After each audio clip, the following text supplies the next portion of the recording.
pushing PC gaming to the next level with RTX graphics. I'm gonna do the best Oriel impression that I can do in this video because I'm gonna try to contain myself, honestly. As you guys know, me and Oriel are very much alike. I'm teasing you guys with what I have right here. I share his enthusiasm for gaming and technology. And today, I went and bought a monster GPU for my old PC. And we're gonna be reviewing the numbers from before and after. So, I've come from a PS5 Pro to a monster PC. Okay. RTX 4070 Ti Super 16GB VRAM, and it's the Shadow X3 MSI OC edition graphics card, so we can overclock this like crazy. So, when I plugged it in, installed drivers, fixed for Chroma, 4K, HDR, 144 FPS, everything. I got 91 FPS, 4K native, ultra settings in whatever this Shadow the Tomb Raider, whatever it's called. It's not called Shadow the Tomb Raider, it's the latest one. You see which one it is. It's when she walks up in the blah blah blah. Yeah. So, okay. 91 to 92 FPS was the peak average when we were standing right here. I just quick saved, went out, overclocked, and I went back. And now we're getting 113 to 109 to 112 FPS. So around 110 average from 91. So that's around 20 FPS more average in this game in particular with the exact same settings. And I can tell you, I didn't even add any core voltage to the GPU. No overclocking, it's just boost clocking the GPU's metrics. And man, it's amazing. It hasn't even crashed yet, so I can probably boost clock a lot more. But for now, I'm happy with how it is because it doesn't actually get too hot, the GPU itself. But the temperature in the room, I'm gonna have to open the window soon. In the summer, this will be insane. Let's just say that. I have a lot of fans in my PC. 1, 2, 3, 4, 5, 6, 7, 8 fans. Give or take in total, and then the GPU has 3 fans. So, a lot of fans. And that can cool down the room as well if I tweak them up. But I don't want it to sound like an airplane taking off in the room. I want it to be as silent as possible. So I'm gonna buy some Be Quiet fans or something in the future to make it like super quiet. As quiet as possible anyways. But for now, holy shit, running this game before with the 970, the GTX 970. And remember, I haven't changed any RAM, any power supply, anything. I've only changed the GPU. So I've gone from 20 FPS, 4K native, low, very low settings, like as low as you can go. Post-processing, everything is off. To 4K native, ultra maxed out, even the like experimental features, everything on. 120 to 112 to 111, whatever it is on average right now, FPS. So around 20 FPS more on average after overclocking from the original.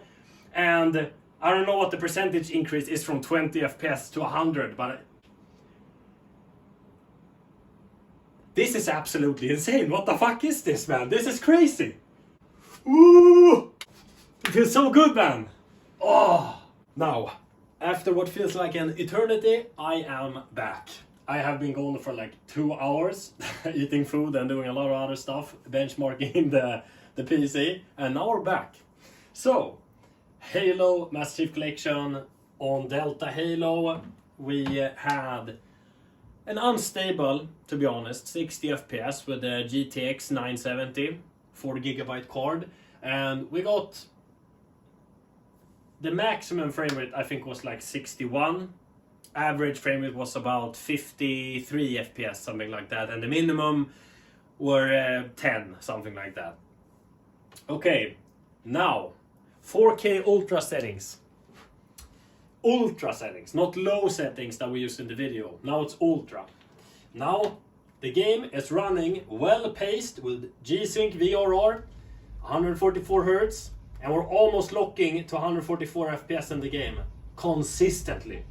with the max settings. Something that's also important to say, we've actually changed the NVIDIA control panel settings and essentially put in the highest fidelity settings possible.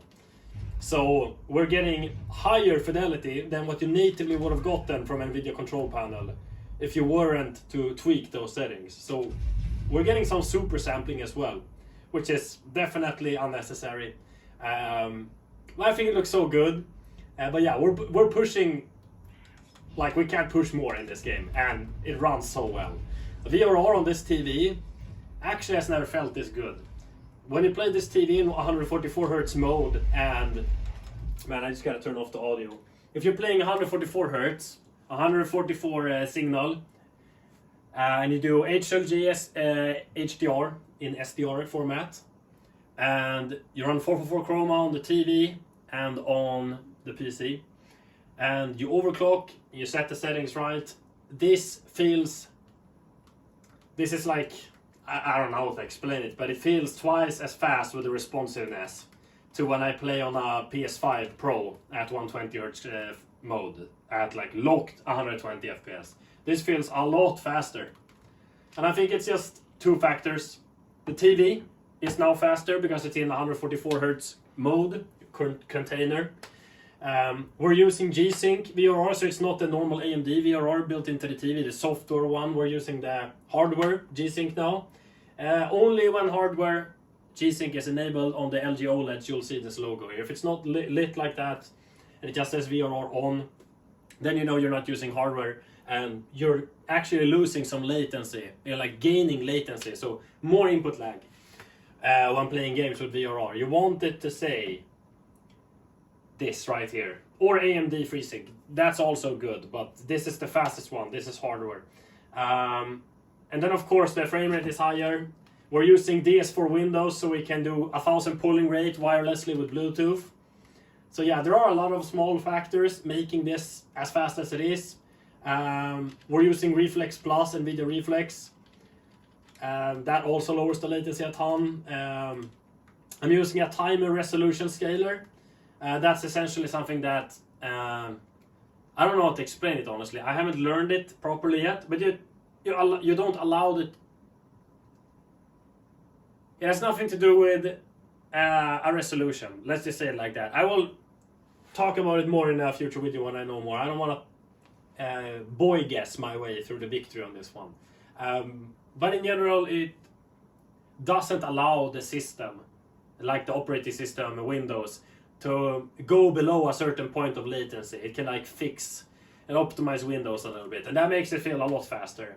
In many cases, it doesn't make a big difference at all. In some cases, it makes a big difference to have it on. I'll make a video on that in the future, but to make this video not too long, we won't talk about that in this video. And yeah, man, I just gotta say, I'm sitting, I don't know what this is, like 30 meters away from the TV right now, and I see no pixels. I just see pure amazingness, no TEA. Man, it's incredibly sharp. This is like at least 3 times as sharp as the most sharpest PS5 game that you can take from the top of your head. Like, this is native 4K, no anti-aliasing. Say what you want about that, but I like when you don't use anti-aliasing and you just get raw pixels. Super sampling can fix that a little bit, SMAA also. But I really like the clear half pixelated kind of sharp look from 4K native. I think it looks great. But that's me, man, and getting an average of like 110 to 120 FPS in this game at 4K Ultra on the hardest to run map. We can see some stuttering. Sometimes the game like drops a little bit and then it comes back. It's instantaneous though, so it doesn't bother me at all. But that's only because we haven't swapped the CPU yet. So we're being CPU bottlenecked. We're still getting really good performance. But I want to try out the other game. And this is the heaviest game I have right now on my PC. Next to Fortnite, of course, that I also want to show off. It's Delta Force Black Hawk Down. That game is super heavy on the CPU, and we don't have a good CPU right now. So it's gonna be low, and I want you guys to have your perception of that available. These games that I just shown you don't use that much CPU, to be honest. That game is almost only CPU. Not really, but you get the idea. It's like 60% GPU bound, so we're not gonna get crazy performance in that game at 4K native, extreme settings with ray tracing and all of that, but we're still gonna push and see where we get. I'm just gonna cut the camera and I'll see you there. Now, we're in Delta Force, we're playing multiplayer, and I'm not good with mouse and keyboard, so, well, take with my skills what you want, but we're here for the frame rate. This game, as I said, understand this. This is CPU bound like crazy. You need a good CPU. We haven't changed the CPU yet, so we're gonna do this for fun. We're gonna check 4K native maxed out settings. What is the frame rate? This is no DLSS, just 4K native, highest extreme settings, and we're getting 72, 50, 77, 40, 130.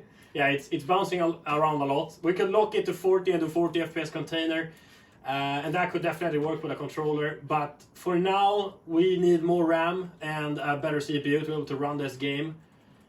Or we can just use DLSS. It's hard to play a game like this, man. I have no travel for the mouse either. But yeah, you can see the performance somewhat, and you get the idea. You need clearly a good CPU for some games. But yeah, it's still definitely playable. I can definitely play like this, but it feels kind of sluggish when it goes down with the frame rate. And I'm not really willing to down the graphics quality too much, honestly, because this just looks insanely good. You guys don't understand how good this looks until you try it yourselves. Oh, fuck! Yeah, I'm not gonna try any more games today. I just wanted to try this game out because I know it's also CPU bound. It is what it is. I need a new CPU and RAM. We already knew that. But now we have tested the games. Most of the games ran more than twice as good, with 3 times the fidelity levels cranked up. So yeah, it's awesome. Thank you guys for watching, and I'll catch you guys in the next one.